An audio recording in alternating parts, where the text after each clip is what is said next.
नमस्कार। आज मी मराठी में हम लोग हिंदी में बिहार के चुनाव के बारे में बातचीत करने वाले हैं। ज्येष्ठ पत्रकार श्री निरंजन टकले हमसे बिहार के चुनाव में बातचीत करने के लिए आ रहे हैं। निरंजन जी, आपका स्वागत है। मैं आपसे ये पहला प्रश्न करना चाहता हूं कि आज ही खबरें आई है कि बिहार के चुनाव में भाजपा ने एक घोषणा की कि कोविड वैक्सीन जो होगा वो बिहार में फ्री दिया जाएगा। ये जो घोषणा थी इसके ऊपर बहुत टीका टिप्पणी हो गई, बहुत सारे लोग बोलने लगे। लेकिन जब कोड ऑफ कंडक्ट चुनाव के दरमियान लगा रहा है, इस वक्त ऐसी घोषणा करना क्या उचित है? नहीं, बिल्कुल नहीं है। बेसिकली बात यह है कि आज बिहार की चुनाव का भाजपा ने अपना घोषणा पत्र जारी किया, जो चुनाव का मैनिफेस्टो है, और उसमें कई सारी ऐसी बातें हैं जिस पर आक्षेप लिया जा सकता है। पहले तो उन्होंने कहा है कि फ्री कोविड वैक्सीनेशन वो बिहार में करेंगे अगर वो चुन के आते हैं। तो बेसिक इसमें बात यह है, और आपत्ति इस बात की है कि एक तो पैंडेमिक एक्ट जो है गवर्नमेंट ऑफ इंडिया ने जारी किया है जब से ये लॉकडाउन शुरू हुए, और सारे अधिकार केंद्र ने अपनी तरफ ले लिए। तो अब जब वैक्सीनेशन की बात आएगी तो केंद्र सरकार को ये पॉलिसी डिसाइड करनी होगी कि कौन से राज्य में किस तरह से ये और किस प्रायोरिटी से इसको लोगों को वैक्सीनेशन देना है। अब जब बिहार में चुनाव है तो ये एक पॉलिटिकल पार्टी का घोषणा पत्र में ये कैसे आ सकता है? क्योंकि अगर वैक्सीनेशन फ्री ऑफ कॉस्ट भी करना है तो वो बिहार सरकार करेगी या भारत सरकार करेगी। ये एक पॉलिटिकल पार्टी के घोषणा पत्र की बात कैसे बन सकती है, जबकि इसका डिसीजन केंद्र सरकार लेने वाली है? तो ये पहला ऑब्जेक्शन है।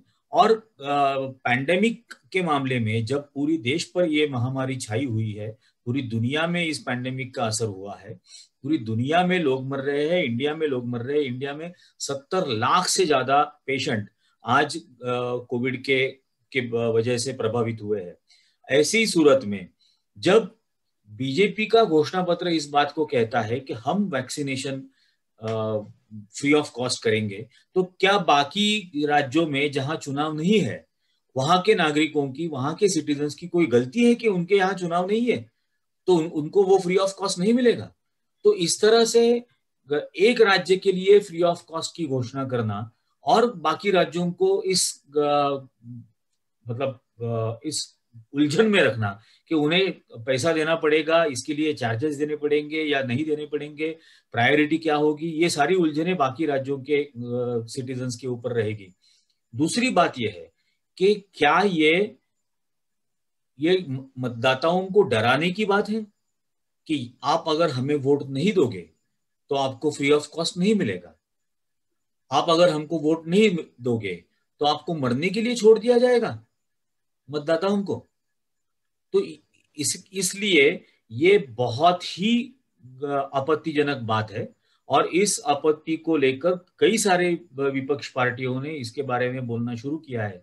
लेकिन एक पत्रकार की हैसियत से भी मैं ये कहूंगा कि ये बहुत ही ज्यादा आपत्तिजनक है, और मैं तो कहूंगा ये सीधी धमकी दी है मतदाताओं को कि अगर आप हमें वोट नहीं दोगे तो आपको इसकी बहुत कीमत महंगी पड़ेगी, या हम आपको मरने के लिए छोड़ देंगे।